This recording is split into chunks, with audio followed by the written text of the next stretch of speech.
কুয়েতে নাগরিকত্ব জালিয়াতির বিরুদ্ধে ইতিহাসের সবচেয়ে বড় অভিযান চলছে। কয়েক দশকের পরিচয় প্রতারণা উদ্ঘাটনের পর 1000-এর বেশি নাগরিকত্ব বাতিল করেছে দেশটির সরকার। কুয়েত প্রতিনিধি আলাল আহমেদের পাঠানো তথ্যচিত্রে ডেস্ক রিপোর্ট।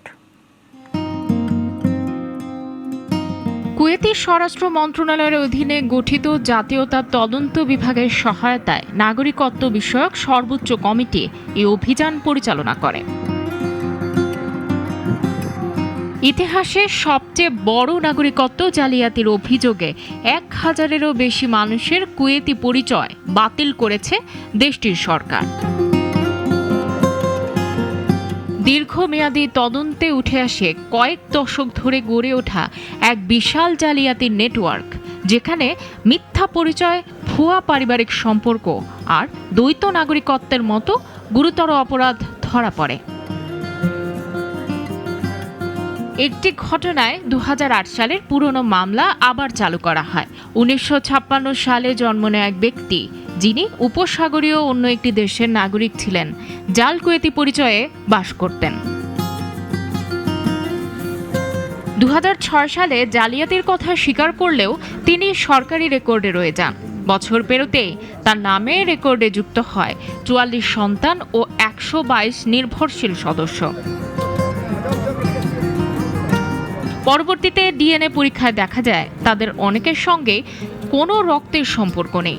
সেই ভিত্তিতেই নাগরিকত্ব বাতিল শুরু হয়।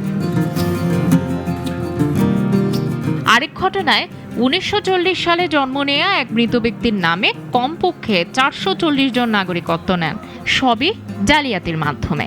তদন্তে প্রমাণিত হওয়ার পর একসঙ্গে সবাইকে নাগরিক তালিকা থেকে বাদ দেওয়া হয়। সর্বশেষ বৈঠকে 4টি প্রধান মামলার আওতায় বাতিল করা হয় প্রায় 700 জনের নাগরিকত্ব। পাশাপাশি 16 জনের দ্বৈত উপসাগরীয় নাগরিকত্বের প্রমাণও মেলে, যা কুয়েতের আইনে সম্পূর্ণ নিষিদ্ধ। কুয়েতি কর্তৃপক্ষ জানায়, নাগরিকত্ব বাতিলের সব সিদ্ধান্তই নিশ্চিত তথ্য ও প্রমাণ যাচাই করে নেওয়া হয়েছে।